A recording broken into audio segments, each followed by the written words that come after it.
Because this is what we do. We decide that we want to do something. And then we start making excuses about why we don't do the things we need to do to achieve what we decide we want to do. So all the time we throw in little excuses in the way. Oh yeah, I'd like to do it, but the Super Bowl's on. Oh, I'd like to do it, but there's a good match on tonight. Oh, I'd like to do it, but this is happening, and so I've got to put it off and do that.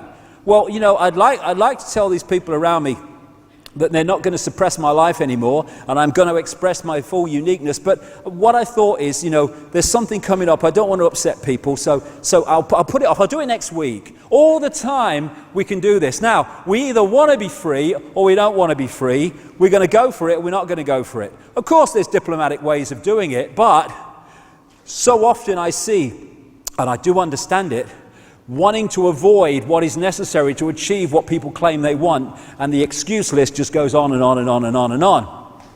And instead of you're to blame, it's like, how can I find a situation to explain away why I'm not doing what I say I want to do? Clear your mind. This is a good one. I've done a lot of this over the years from what I used to be. You know, I have this thing which I call the deathbed experience. Or the deathbed reality, even a way of putting it. You're lying on your deathbed, you've got 10 minutes to live, and you're looking back at your life. How much of what wound you up, made you unhappy, made you stressed, made your life unpleasant, you got angry about, how much of it in that deathbed experience, 10 minutes to go, actually matters? Sodding next to nothing, if that. Nothing. And it's another way that we get trapped in this out there holographic reality, which is getting attached to things that don't matter. You heard what he said about me? Oh, I'm disgusted. I'm so upset. Don't give a shit, mate. Don't give a shit. It doesn't matter. What's it matter? You know why it matters? Because you've made it matter. I think that David Icke's mad, crazy, an idiot. Thank you for sharing that with me. End of frickin' story. Write your opinion. I have a right not to be affected by it. Doesn't matter. Thinks I'm crazy? Good luck to him. Brilliant. I don't think I'm crazy. I'm not affected by that. And I don't get stressed. Oh, how can you say that to me? I'm now getting stressed. I'm getting into a low vibrational state. Why? For something that doesn't matter. If I'm lying on my deathbed, I look at all these people that have heard this abuse at me, and all these situations, I go, yeah, it was funny. What a laugh. What a laugh, really.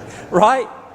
And yet at the time, you can get really caught in it. And if we clear our minds of what matters, because, again, what it is, it's moving our point of observation from this reality to the out-of-body reality, because when we're out of body, none of this crap matters. You talk to out-of-body experiences. Hey, Jill Bolte Taylor, when she's having the stroke and went in the right brain as the prime reality. Hey, this is La La Land, it's lovely. Oh, it doesn't matter, all that stress is all gone. I haven't got that anymore. And the trick is moving that perception of the out-of-body, higher consciousness, there is no time, no sequence, all that stuff, moving that into this reality, not 10 minutes before we move out of here, but when we're in it and living it and experiencing it, because that will completely change as we move that point of observation, the way we live our life, what we can achieve, and the way we interact with reality. So much that we think matters doesn't friggin' matter. It doesn't matter. Okay, I'm in another dimension now. What was all that went on? I don't know, I can't remember, mate. How are you doing? All right, I haven't seen you since you were, in Egypt. And what's it? So how are you doing now? Doesn't matter. It's just an experience. And this is the sequence that I found people seem to go to and I went through. The first stage of the opening to freedom, in its true sense, is to realize we are in a situation of slavery. Because again, making excuses, hiding from what you don't want to face. You know, it's like the greatest power over people is when you tell them something they want to hear. So if you tell them that something's happening that they don't really want to think is happening, and then someone comes along and says, load of rubbish, mate, load of rubbish. No, it's fine, honestly. You want to believe this guy because you want to believe it's fine. And so we are in denial of the situation we're in. Not people in this room, obviously, but in general, humanity is in denial because they really don't want to face it. So much better to hide it, hide away from it. Oh no, it's a load of rubbish, the guy's mad, mate, and all that stuff. But there comes a time, if we ignore it, when it comes in our face, and then we got to face it. And people come to that conclusion at different points. But first of all, we face the situation we're in. Okay, now we can deal with it. It's like when you're in a situation where you can see the dictator. It's not a very nice situation, but at least you're one step ahead of being in a society that's controlled by dictators you cannot see, touch and taste, because at least you know there's something to deal with. Stage 1. Stage 2, choosing not to be a slave, choosing freedom, real freedom, not the illusion of freedom that we call freedom. Most people on this planet don't want bloody freedom. I meet people in the Christian movement in America. They talk about freedom, and some of them talk about this conspiracy on a 5 cents level and stuff. They don't want bloody freedom. You know, I met one once in Tucson. I was talking to him about how what happened to the Native Americans and all that stuff, and we're going on, and this guy is such a white supremacist, it's unbelievable. And I said to him, do you know, and you know, we were talking at an anti-Illuminati bloody rally, right? And I said to him, little mate, I don't know who terrifies me more at the thought of being in power, the people I'm trying to expose, or you who's trying to expose them as well. They don't want freedom. They want the freedom to replace an imposition they don't like with an imposition that they do like, their own belief system.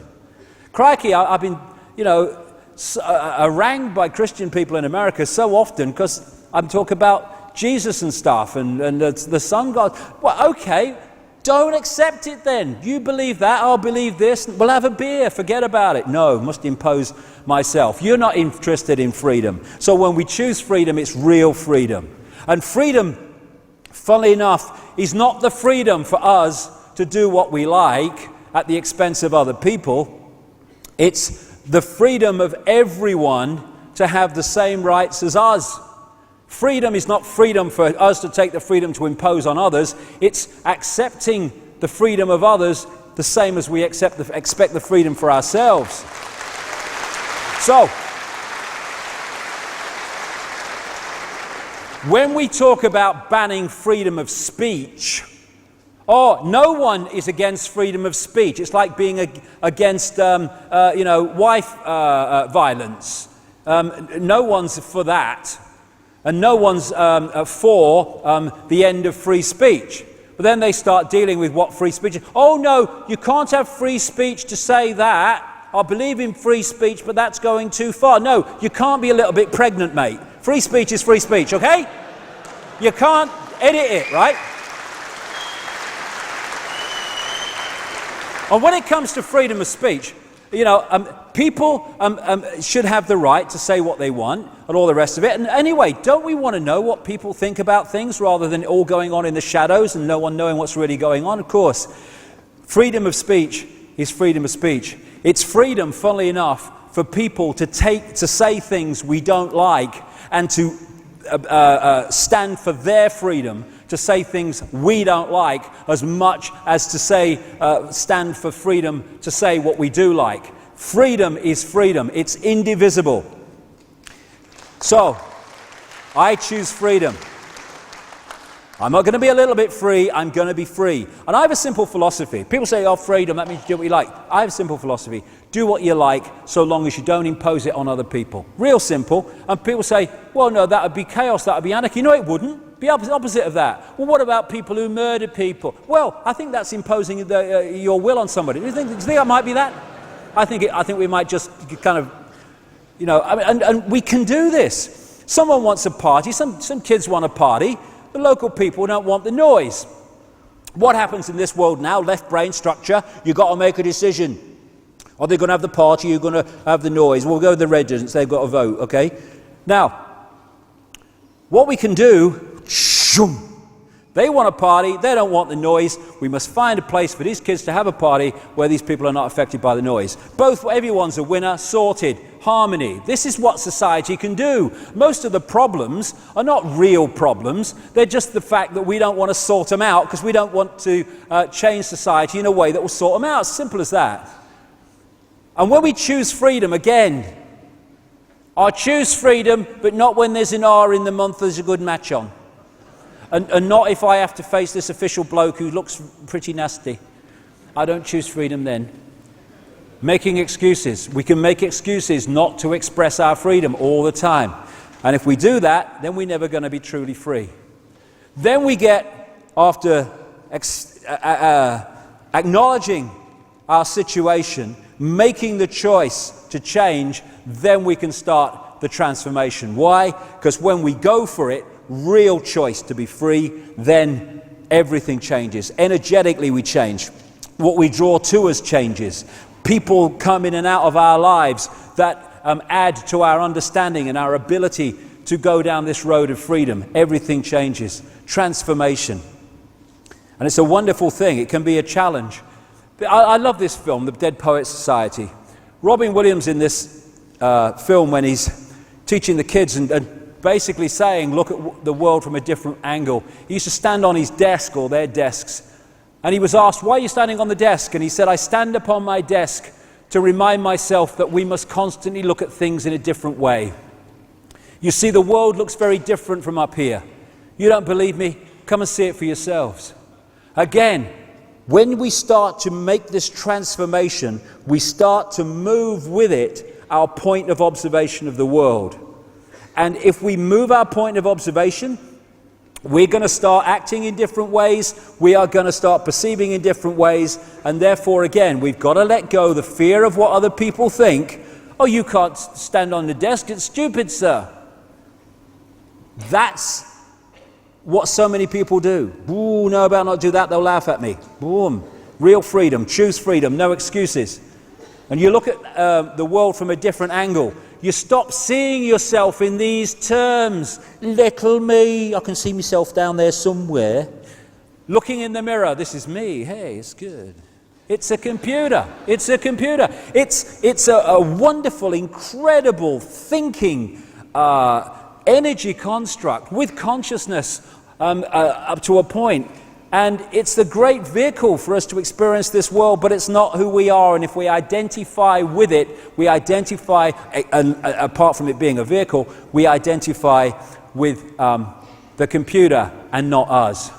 And when we move our point of observation from the fact that we're little me, and this is me, and I'm Ethel Jones and Charlie Smith, out into the greater awareness, and we observe us and the world from out there, then the world looks totally different, situations look totally different, we look totally different, and what bothers us and hassles us and all the rest of it just fades away. It doesn't matter. And this energy field changes what we draw in, and we can create changes, and we are transforming the outer by transforming the inner. As this happens, we start to expand the range of frequencies. We're decoding the levels of awareness that we are able to access to give us insight and intuitive knowing.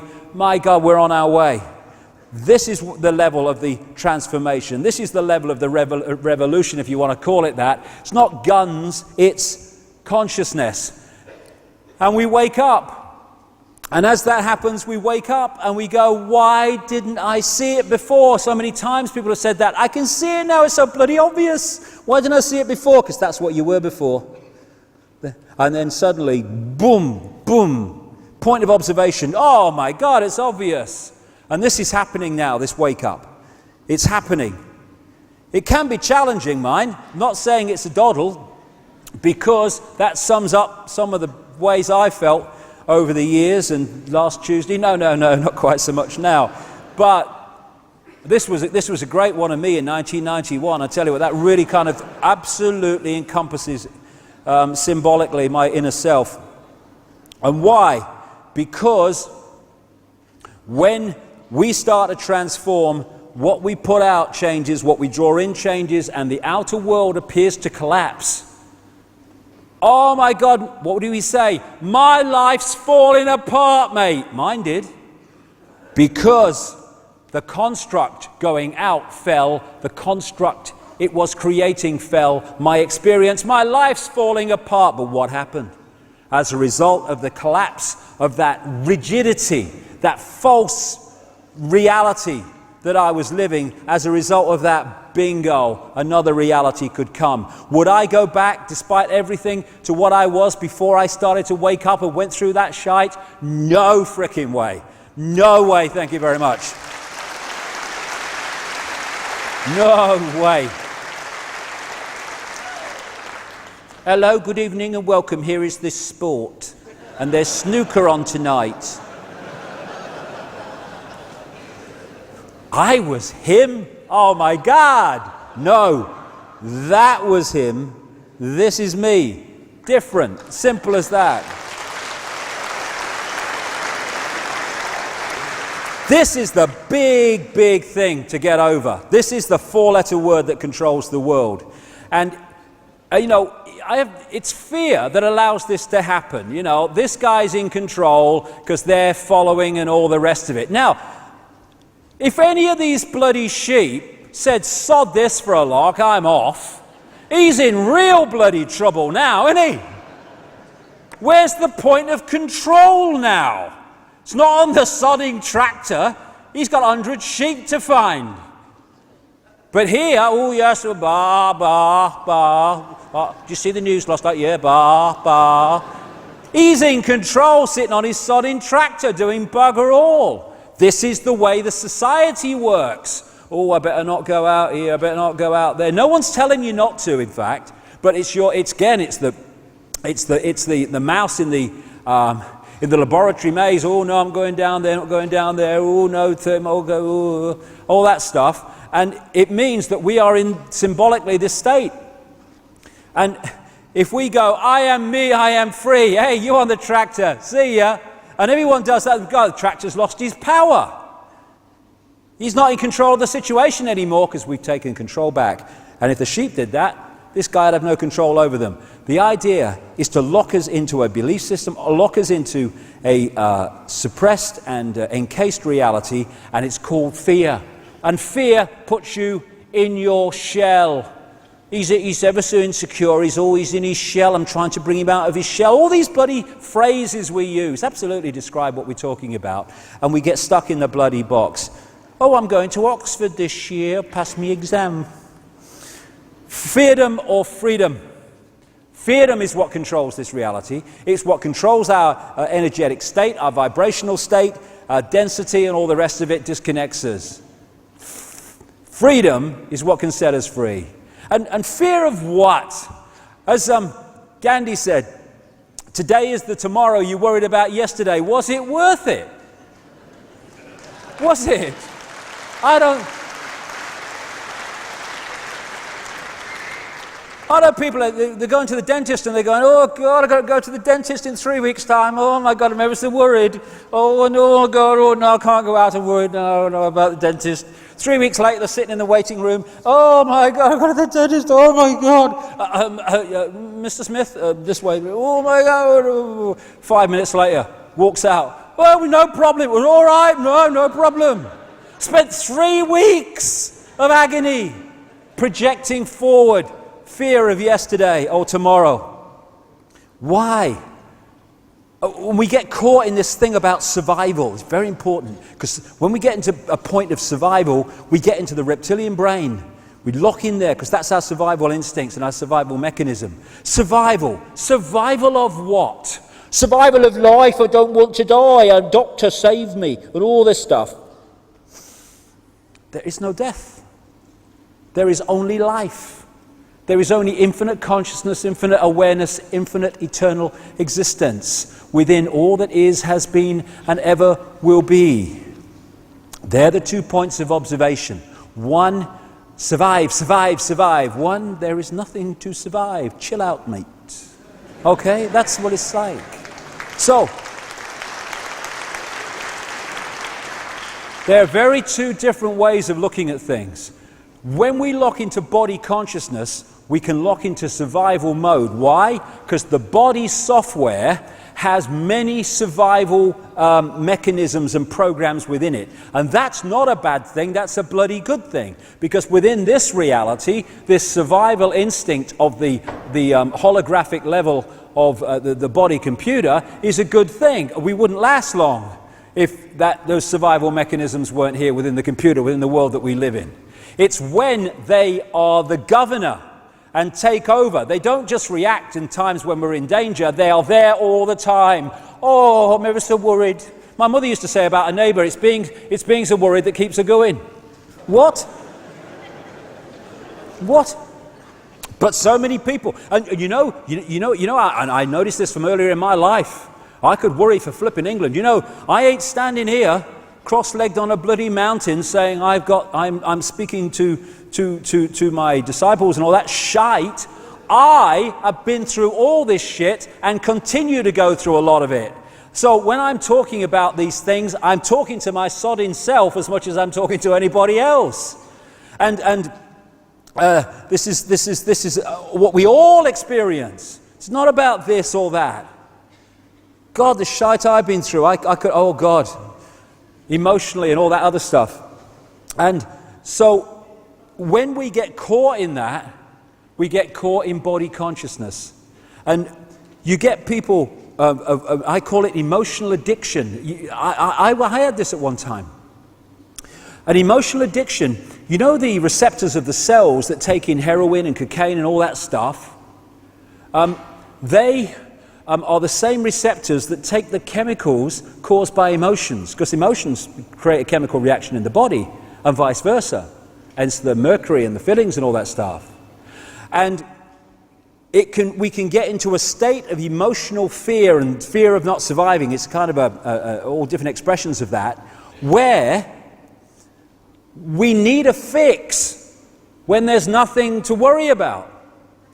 I noticed that. I felt uncomfortable. I was almost in, emotional cold turkey at one time in my life when I didn't have anything to worry about. Because it's an emotional state, it's a chemical state, it's a drug state. And it's a body consciousness state, which has these survival programs. When we move our consciousness to this level, then we know there's nothing to survive. And so the survival instincts, while they can react on a body level to physical danger, quote, they're not constantly constraining and influencing our reality. Now, what is there to worry about? What is there to fear of not surviving when you hear this? Everything from the beginning, my birth, my ancestors, my children, my wife, everything comes together simultaneously. I saw everything about me and about everyone who was around me. I saw everything they were thinking now, what they thought then, what was happening before, what was happening now. There is no time, there is no sequence of events, no such thing as limitation of distance, of period, of place, of time. I could be anywhere I wanted to be simultaneously. What is there to fear surviving or not surviving when we move to that level of consciousness? That's the level, if we get to it, and we can come from that within physical embodiment, or what we call it, suddenly our lives transform. And if enough people do it, this reality transforms. Know thyself. That's something that we've been manipulated not to know. Don't ask questions, know the answer. When we're thinking, questions, we're actually saying to ourselves, I don't know the answer. When if we just get to that level of knowing, of intuitive knowing, you find the answer without asking the question. You just know. This asks questions, trying to work things out. Chatter, chatter, chatter, chatter. Wonder what that is. The reason, at the level of intuitive knowing, the connection to higher awareness, you know the answer without asking the question, is because instead of asking the question within isolated consciousness, disconnected from infinite awareness, you're now connected to infinite awareness. So instead of asking the question, you know the answer, because infinite awareness is the all-knowing. That's where the answers lie. Without asking the questions, you just know. I just know I've got to be so-and-so tomorrow. How do you know that? I don't know. I can't explain it. I just know. And you go, and what happens? Something happens that takes you forward. Whereas you'd have gone, no, I can't do that. No, you can't do that. You've got things to do. You've got to go to the supermarket tomorrow. How do I feel to go there? This intuitive level of knowing is our connection to higher consciousness. And this is, if you watch it, always at war with intuition. Nearly always. And when we go with this intuitive knowing, again, right brain, and don't let the left brain dominate. You can't do that, you've got a mortgage, and you've got an appointment tomorrow. You can't do that, you can't go to India. No, you've got a mortgage, all that stuff. This is always telling us what we can't do, because it thinks in such limited terms of structure. This tells us what we are and what we can do. And if we choose to go with it, then we start to break out of this mind prison. And I have to say, what changed my life, I say more than anything else, was when I decided, funnily enough, just before I started to have this awakening, I decided, because of experiences I had, experiences I didn't like again, but were a wonderful gift, I decided that if I ever had a situation again where my intuition said one thing and my head said another, I was going with my intuition every time. And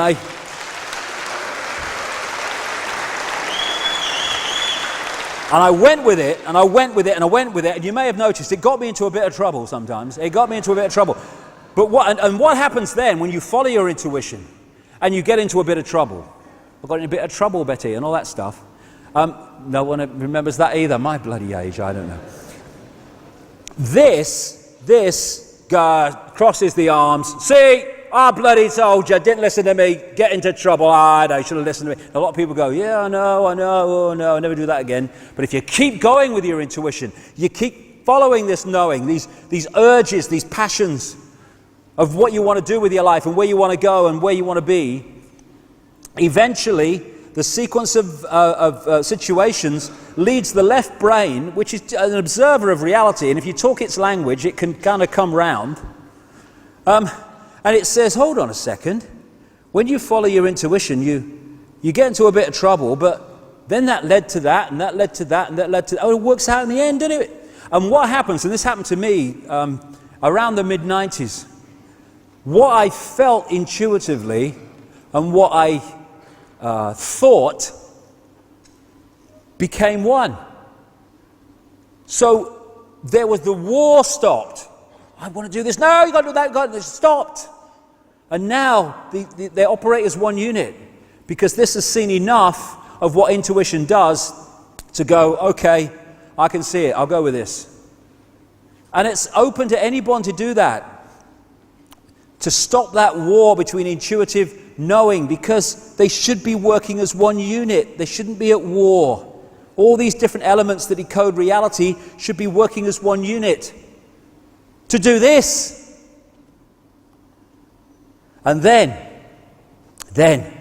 we can start controlling our own reality. Knowingly, in awareness, because we're doing it anyway. And what these manipulators do, because they know this system, they impose and implant belief systems which then affect our energy field, which then draw to us decoded reality, daily experience, that matches the belief systems that have been programmed into us. They are programming our reality through us. And when we clear that out, we then can consciously start to create our own, which is the worst nightmare of the manipulators. Worst nightmare.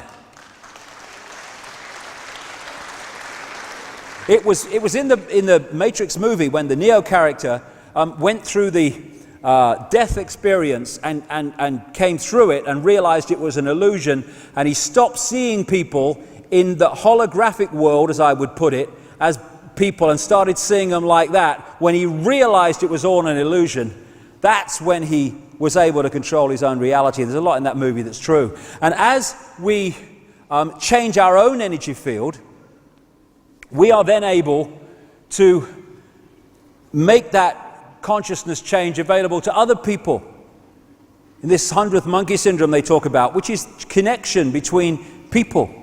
And then we come system failure in this crap.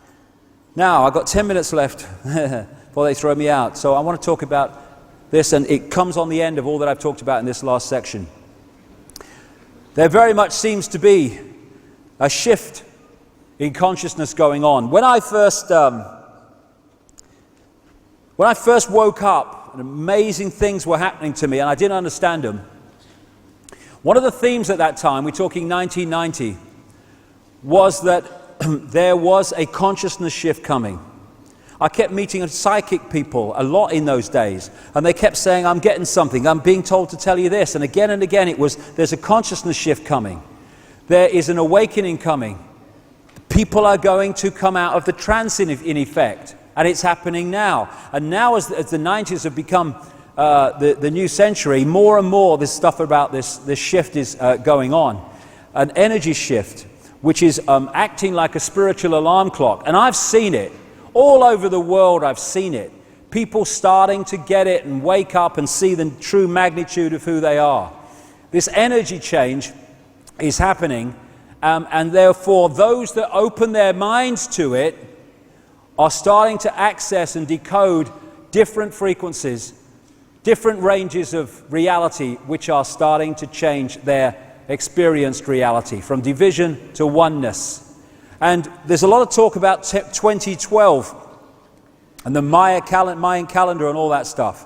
I have to say I'm not one of those people that say everything's going to change in 2012. I don't see that. What I see is that this is a symbolic, or more than symbolic, window when terrific change is going to take place. And this cycle that we've been through is changed into another cycle, which is going to be very different and far more near paradise than the prison that is emerging. And in 1990, I'm not really big into channeled information and stuff when, psychics take all this stuff. You can get really good ones when they really get out there, and you can get some really profound stuff which takes you on. But a lot of stuff is not like that, but some of it is. And in 1990, I experienced this, and it stood the test of time in my experience. It was a lady who channeled this consciousness back in 1990 when I was in La La Land, what's happening to my life. And I'll just read what it said because it's so relevant to now with the hindsight of the years that have passed. And if anyone doesn't, believe in shapeshifting, they should have seen this woman's face when she was doing this, because she became someone else. Her face, it was like, whoa, changed to a completely different face. And this is what it said. I feel you are sensing now the energies coming in, the energies surrounding your planet. This is causing many of you to ask questions. It is causing many of you to reevaluate completely your way of life, where you feel you wish to go, what you want to do. It is causing tremendous upheavals. Some of these upheavals are very confusing, very distressing, very disturbing. Some people in partnerships are finding they can no longer continue in those partnerships because their partners cannot tune into what they are tuning into. This is causing a great deal of disturbance.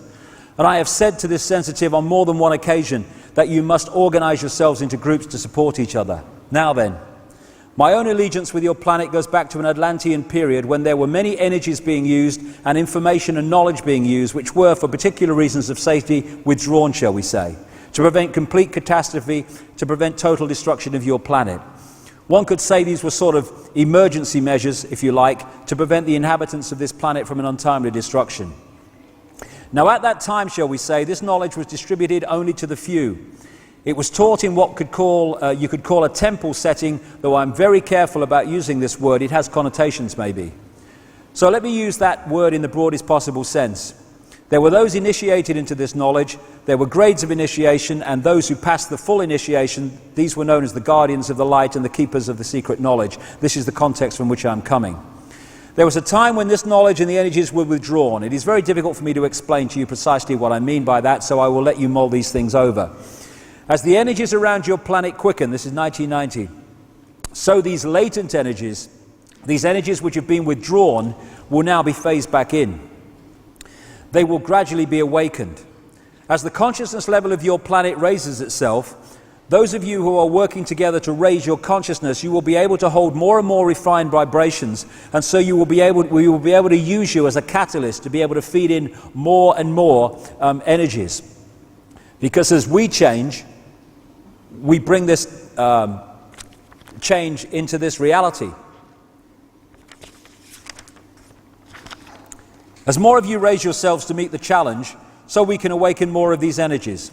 Now, energy is consciousness, and the energies themselves contain the knowledge and the information which is beginning to surface again in your consciousness. So many of you will remember the Atlantean times. You will remember that you communicated with, say, dolphins and whales. You understood these sentient creatures. You could levitate. You could manifest things. You could cause spontaneous combustion by not miraculous means at all. Once you know what you're doing, these things follow. It is a matter of order. Now, I'm looking at a time on your planet when these energies, this knowledge is reawakened and reintegrated into your consciousness. I am not looking at a time when this knowledge will be for the few, but when your whole planet will be awakened to this understanding, which you have simply forgotten. It is not a matter of new information. It is a matter of remembering who you are and where you come from. So you are being asked to change. You are being asked to change in a total way. It is not a matter of small changes, a little thing here, a little thing there. You are really being asked to turn yourselves inside out. There is such a massive shadow which must be cleared, and it is up to workers such as you to focus yourself on that challenge. Those of you who are in the forefront of this, you are rather like a snowplow. You are the thin end of the wedge. You really have, how shall I put it, to a certain extent, I suppose, you have the shitty end of the job. You have an awful lot to do, but nevertheless you are capable of doing an awful lot. That is why you've chosen to come. That is why you've come here for, to really shovel some shit and therefore make some space behind you to make it easier for the others. As in your human body, there are energy lines and meridian lines around your planet, through your planet, which correspond, I suppose, very much to the acupuncture lines and meridians in your body. Where two lines cross, you create a vortex, a tiny vortex if it's two. The more lines that intersect, the bigger the vortex. Therefore, when you have a chakra, you have a large vortex of intersecting energy. The same with your planet. Where the most lines cross, there is the biggest vortex. Now, you could say that the plexus in and around the islands that you call the British Isles is the hub of the wheel of plexuses and energies which surround your planet. It has acted in other times like a fail-safe device. In order to activate these chakric points upon your planet, the energies must all cross through the central point. They must all pass through the heart of the pattern. And it's no accident, I would suggest, that Britain and London and Scotland and whatever are one of the major centers for the hybrid bloodlines and the Illuminati on the planet, because they understand the significance of its place, not because of it's a country, but its point on this energy grid. And this is why there are more stone circles and standing stones in Britain, particularly on the western side, than anywhere else in the world per square mile. It's a very, very important place in energetic terms on the planet. And my feeling about this awakening is that this is very, very much involved. I've got a lot more to do on this, to say the least, but I'm sure that the sun is far more than a source of heat. It is a place or an opening, a gateway, where great energetic change and code changes come into the solar system, same with others all around what we call the universe. And I feel that at the elite level, not among the general population, one of the focuses on the sun, or the reasons for the obsession with the sun, is the knowledge of this, right going back to the ancient world. I also feel that the black holes and stuff are also ways that these energetic codes come in and out of this reality. So we're in a situation where there is an energetic change. More and more people are feeling it. Of course, people who are more awake are going to feel it first, but even people you thought were never going to kind of open their minds to this, now they're doing the same. Something's going on, and it's going on in the period that in the 1990s I was told it was going to go on. And we can flow with it, get in the right brain, hey man, and just go with it, and let life take us where it needs to go intuitively, or we can fight it, and in which case we're going to expend more and more and more energy, getting more and more stressful, trying to stay still and to hold on to the way things were, as if the way things were in this manipulated reality are the way things we always want them to be. So this change is giving us even a bigger opportunity to change the nature of the way we see the world and ourselves. And I think it's no accident, the more I understand this, that it's now of all times that this great Orwellian stuff is being thrown at us in every way, in food additives and electromagnetic pollution and manipulation, and all the programming and all the surveillance and all the microchipping. It's a response to the fact that they know this change is taking place, and they're trying to suppress it so fewer people as possible actually start to lock into it and become transformed by it. Because when we do, we're no longer in a smaller box than they're in, and therefore they're no longer in control. And this whole game of soldiers can just break up, because it's a house of cards. It's a house of cards, and we are holding it together. When we go, whoops, thank you very much, not holding that up anymore, bang, gone. We are holding it together.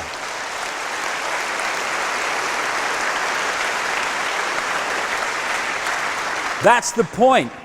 It's not that they have constructed this, they have manipulated us to construct it. You cannot solve problems with the same level of consciousness that created them. No, but the same level of consciousness is not where we're going now. We're going to another one, to change our reality. And it's a time to choose. A time to choose if we want to flow with this and become the full magnitude of who we are, or whether we want to stay in the box like little frightened mice, saying, oh my God, I can't say boo to a goose, the goose won't like it. Free your mind and let nothing and no one enslave it is a great motto for everyone, I would suggest, including myself.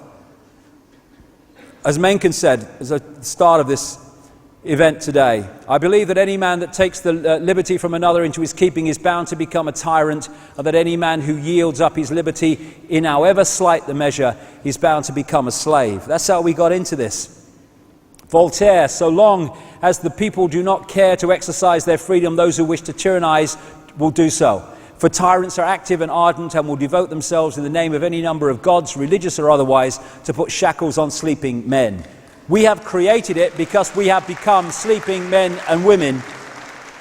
We can do things on a physical level which are a reflection of our changing consciousness, like ceasing to cooperate with the system of control.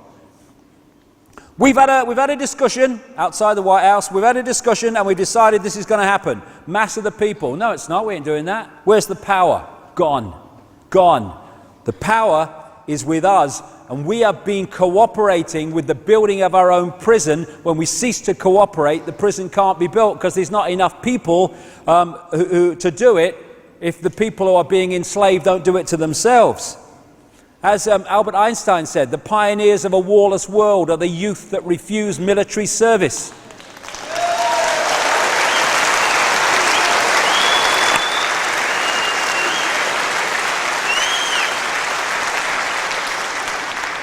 I want to stop war. Well, don't fight then.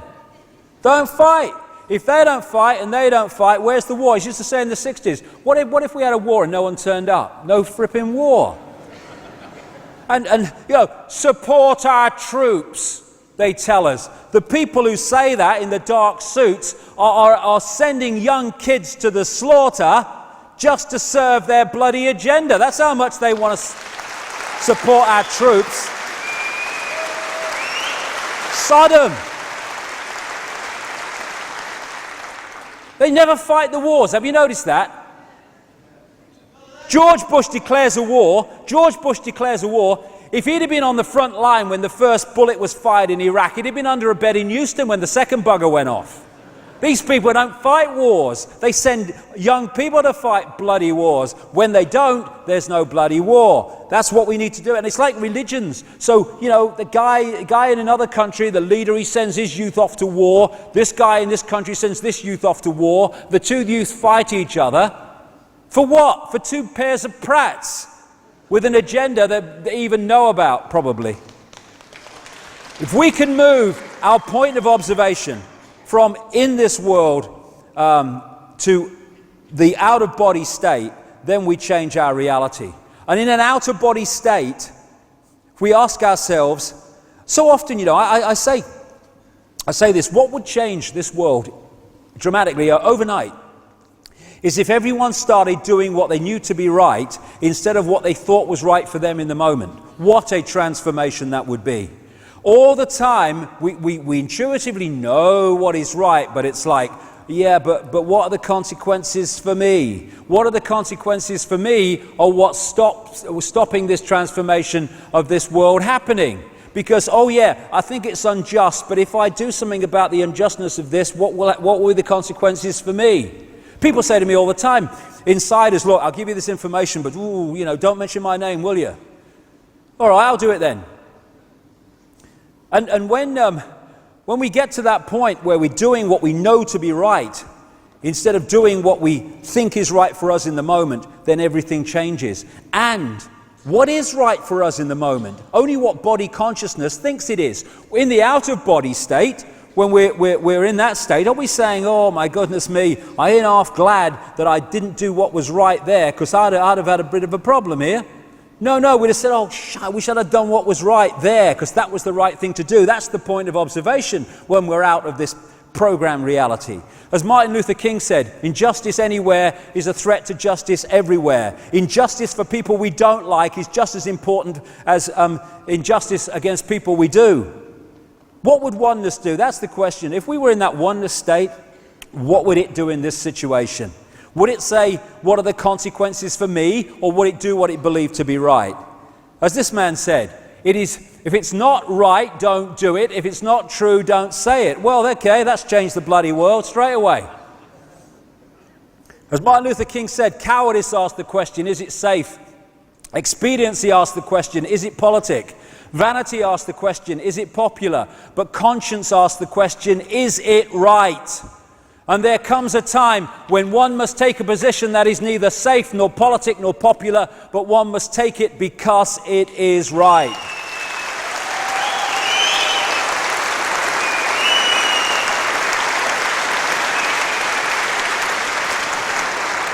Infinite love, infinite consciousness. The existence of an infinite consciousness is the only truth. Everything else is illusion. It's the imagination of that consciousness made manifest. Gandhi said, strength does not come from physical capacity, it comes from an indomitable spirit, an inspirable will. And that's the will to do what we know to be right, both for ourselves and for the greater good, because we are ourselves and we are the greater good. Getting out of this thing, fearing what other people think, fearing our shadow, fearing anything. We are infinite consciousness, having it experience. There's nothing to survive, there is nothing to fear. This is our natural state. It's about time we went back to it. As William Reich said, so I started off with this, we should not fear to enter a forest because there are wildcats in the trees. We should not yield our right to well-controlled speculation. It is certain questions entailed in such speculation which administrators of established knowledge fear. But in entering the cosmic age, we should certainly insist on the right to ask new, even silly questions without being molested. We must take that right. You want to laugh at me? Good, have a good laugh. Please for you. You want to condemn me for what I'm saying because it's outside the norm? Great, fine. You have a right to say that. I have a right to say this. Everyone's a winner. This is what's happening now. We're starting to wake up, and we have the opportunity now. It's a wonderful time to be alive, because all these things are coming together in this point we call time, where we have the opportunity to break out of this cycle of mental and emotional imprisonment. We're being offered the key with knowledge, with understanding, with the gathering, opening awareness, and with the energy change that's underpinning that. It's now a time for us to decide if we're going to take the key and turn it, with all the implications that has for the challenges in this reality. But my goodness me, the freedom of becoming and returning to the true magnitude of who we are, and leaving behind this false identity that we have been manipulated to believe is us. There it is. There's the key for everyone, all of us, me too, to go like that. It's up to all of us to choose if we're going to do it. It's about time we did, I feel. Thank you very much.